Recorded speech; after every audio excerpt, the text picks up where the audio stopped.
Hallo zusammen, ich bin Adel der Reisende und ich bin zurzeit auf Kreta mit meinem Camper und mit meinen zwei Hunden. Einer davon ist jetzt hier in der Andri-Schlucht verschwunden. Ah, ja, ich zeige euch mal, wo ich. Also, das ist ein trockenes Flussbett, wo man wandern kann. Ähm, Das ist der Vorteil von trockenen Flussbetten, aber auch der einzige. Ja, und der Buddy ist jetzt hier irgendwo in den Wald verschwunden. Und da kommt er langsam wieder. Sehe ich. Aha. Buddy, was machst du da? Jetzt komm runter da. Naja, er guckt mich verängstigt an, weil ich laut geschrien habe. Und dann hat er ein bisschen Angst, dass er jetzt Ärger kriegt. Ja, es fängt an zu regnen langsam. Leider. Ähm, Ich wollte eigentlich über Macht der Gedanken reden und des Glaubens. Ich hatte letztes Mal über Magie der Worte oder Macht der Worte gesprochen in meinem letzten Video. Und dass es so wichtig ist, auf seine Wortwahl zu achten. Und jetzt wollte ich euch eigentlich live vorführen, Macht des Glaubens oder der Gedanken. Also des Vertrauens kann man auch sagen. Ähm, Mir ist schon mal der Buddy weggelaufen, da habe ich ein Video gemacht und live vorgeführt, äh, dass, wenn man im Vertrauen ist, dass alles für einen läuft. Und ja, rechtzeitig kommt er sogar. Äh, na gut, also ich laufe jetzt wieder zurück, es wird sonst immer mehr regnen. Ja, in der Bibel steht, im Anfang war das Wort Gottes. Ja, mag ja sein, aber ich würde sagen, am Anfang, zumindest beim Mensch, sind die Gedanken und dann aus deinen Gedanken entstehen deine Worte und aus deinen Worten entstehen deine Taten. Das ist ein bekannter Spruch. Ja, das stimmt ungefähr auch so. Ja, nicht nur deine Taten, sondern auch deine Situationen entstehen. Buddy, komm jetzt. Ja, ich laufe einfach mal weiter, der wird schon kommen. Der ist nicht dumm, der Junge. Der weiß ganz genau, wo wir sind.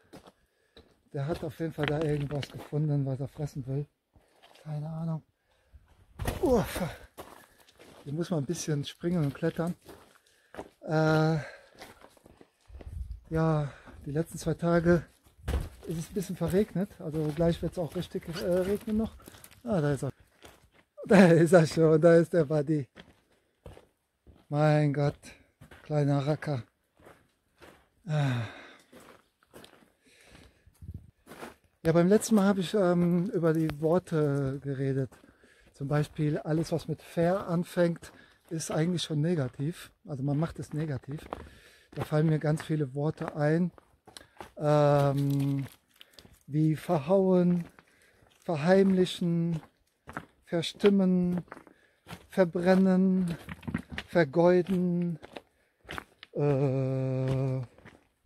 vermeiden, verlaufen, verraten.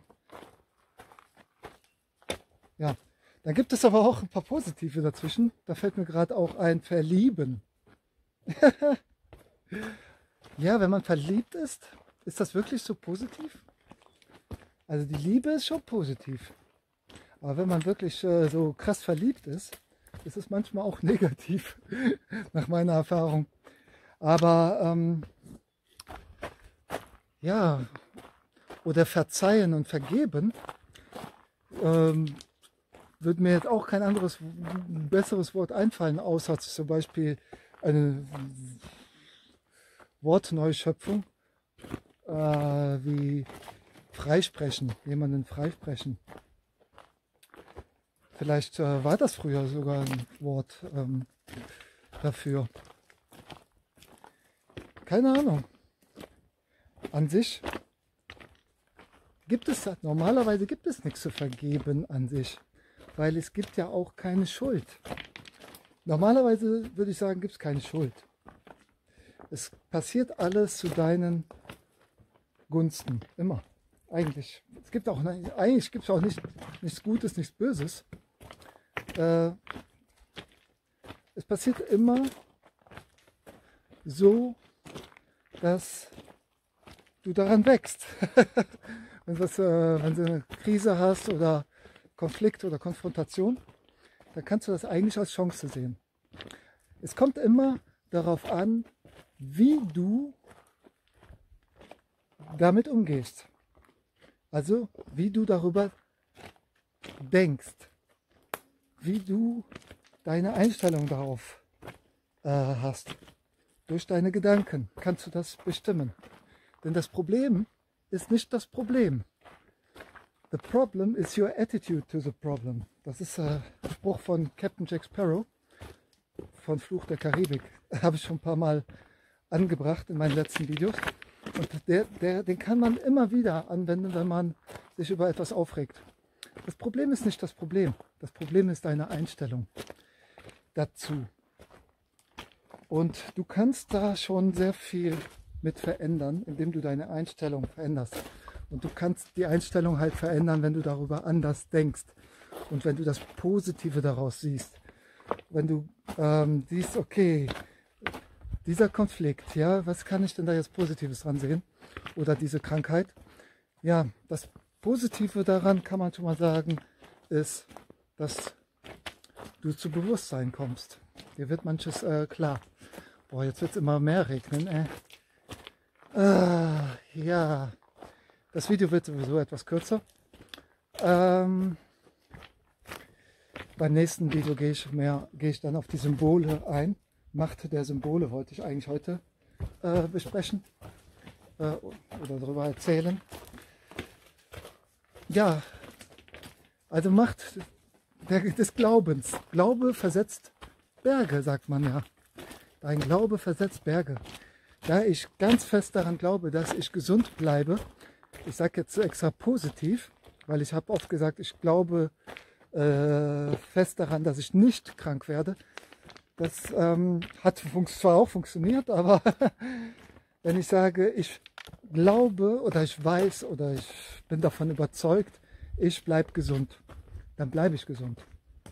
Und ich habe da sehr viele Situationen in meinem Leben gehabt, wo ich mit kranken Menschen zusammen war, mit meinen vorigen Freundinnen.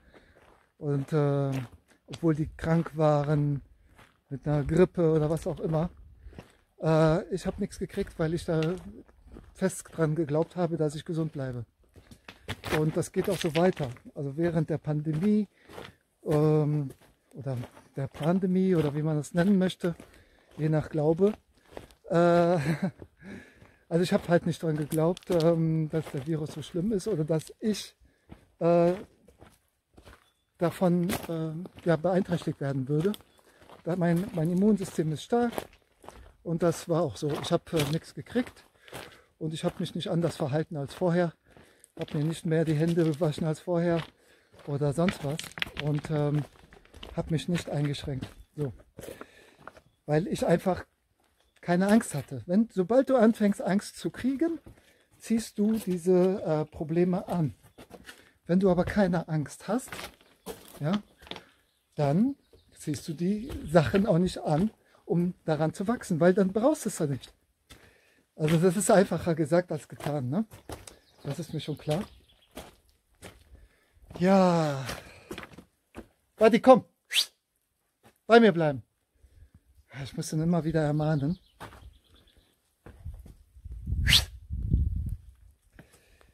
Ja. Nächstes Mal kommt er wieder an die Leine. Ach, da ist er. Ach, ja. Also manchmal, das ist ja so versteckt. Ja, beobachte immer deine Gedanken. Damit fängt es an. Beobachte deine Gedanken und wandle negative Glaubenssätze, kann man sogar sagen, Glaubenssätze, in positive um. Wenn du sagst, ich schaffe das nicht, ich habe Angst, ich habe Angst, krank zu werden, oder ich schaffe das nicht, also ich wiederhole mich. Was gibt es denn noch, was man negativ glaubt? Also da fällt mir nicht so viel ein, weil ich das nicht habe in mir. Ich glaube immer positiv. Also ich glaube, ich bin stark, ich bin frei, ich bin gesund und bleib auch so. Ich ziehe nur Gutes an. Es kommt alles so, wie es kommt, zu meinem höchsten Wohl. Und das sind ja wie positive Affirmationen. Und wenn man sich die immer wieder aufsagt, dann wird es auch so geschehen. Oder Situationen ziehst du an, die dich dahin bringen. Ja, daher, bevor das Wort kommt, kommen die Gedanken und dann kommt alles andere. Dann manifestierst du. Das war es eigentlich schon, was ich sagen kann zu den Gedanken. Also betreibe Gedankenhygiene. Immer wieder achte auf deine Gedanken. Wie du über andere denkst, wie du über dich denkst, wie du über Situationen denkst. Und dann ertappe dich dabei, wenn du negativ denkst. Und dann, auch jetzt zum Beispiel mit den Wörtern, ne? Verzeihen und vergeben. Also ich würde sagen, sei nicht zu streng. Das sind Gewohnheiten, genauso wie das Wort Amen soll ja auch irgendwie negativ sein, weil das irgendwie das Wort aus einem, keine Ahnung, nicht so positiv ist. Ich weiß gar nicht, ob das hat irgendwas mit dem Teufel zu tun oder so, ich weiß es nicht. Aber für mich gibt es das nicht. Also ich denke normalerweise nicht negativ an solchen Sachen. Ich nutze das Wort Amen genauso. Und wenn ich jetzt, weil ich das gehört habe, habe ich dann schon ein komisches Gefühl, wenn ich dann Amen sage. Und, aber vorher hat das ja auch geklappt mit meinen Gebeten, obwohl ich Amen gesagt habe. Also es geht immer um die eigene Intention, wie du diese Worte nutzt. Genauso auch wie Symbole. Manche Symbole sind verdreht, das Peace-Zeichen oder was auch immer. Wenn deine Intention positiv ist, du hast so eine Macht mit deinen Gedanken und mit deinem Glauben. Wenn du glaubst, dass das dir hilft oder dass das richtige Wort für dich ist, ich gehe jetzt mal hier in diese Höhle. So, da haben wir ein bisschen trockener. Na? So, dann wirkt sich das auch nicht negativ aus. Zum Beispiel, wenn du glaubst, dass die Kondensstreifen, da oben ist ein Ziegen.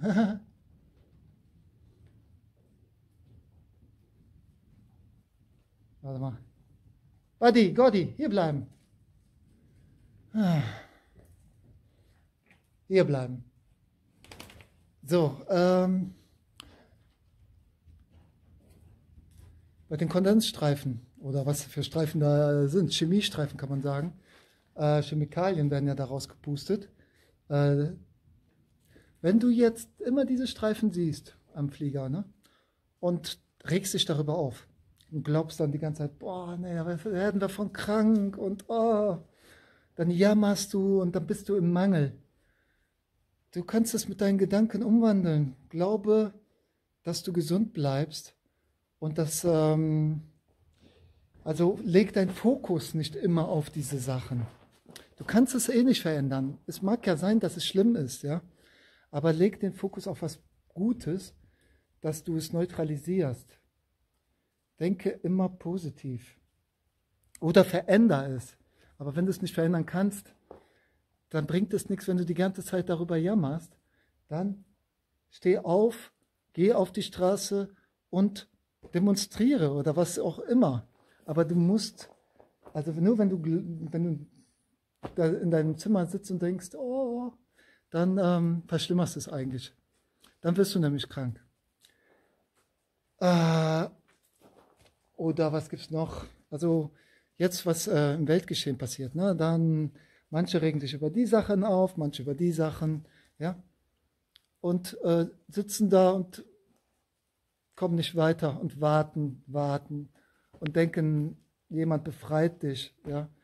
Es mag ja sein, dass irgendwann das System sich verändert oder sich wandelt, aber darauf würde ich nicht warten. Jeder Mensch muss seine innere Arbeit machen, wenn er im Außen was anderes auch für sich anziehen will, in seinem kleinen Kosmos. Im großen Kosmos, klar, da wirkt das Kollektiv der Menschheit. Aber wenn jeder Einzelne für sich schon mal aufräumt in seinem Leben, dann ja, äh, trägt er dazu bei, dass es sich beschleunigt zum Positiven. Das ist das, was du machen kannst, indem du dein Mindset änderst, dass du glaubst, dass du damit sogar was bewirkst. Das ist dieser Butterfly-Effekt. Ja, der kleinste Flügelschlag bewirkt, dass sich irgendwas anderes verändert. Ja? Und das Wichtigste ist, dass du dich um dich selber kümmerst.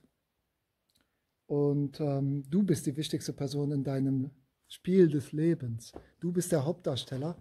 Du bist der Diktator. Das ist mein neuer Spruch. Du bist der Diktator deines Lebens. Kein anderer. Lass dir nichts von anderen aufdiktieren, weder von der Politik noch von Autoritäten, deinem Chef oder was auch immer. Wenn du davon nicht überzeugt bist, dann steh zu dir und hab, wenn du Mann bist, Eier in der Hose und wenn du Frau bist, keine Ahnung, da gibt es keinen Spruch für. Und dann steh zu dir. Das ist Selbstliebe. Du wirst daran wachsen. Und wenn du diesen verdammten Job verlierst, dann ist das perfekt, weil dann kommt was anderes. Nämlich das, was du dir erschaffen möchtest. Ja, ich glaube, das war jetzt mein Wort zum Sonntag. Oder was haben wir heute? Donnerstag. Bevor ich mich hier noch ganz in Rage rede. Da oben ist eine Ziege, die guckt so runter, beobachtet meine Hunde.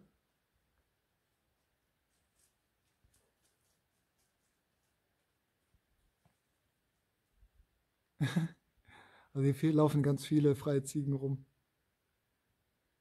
Buddy! Der ist schon wieder weg, ey. Hier bleiben.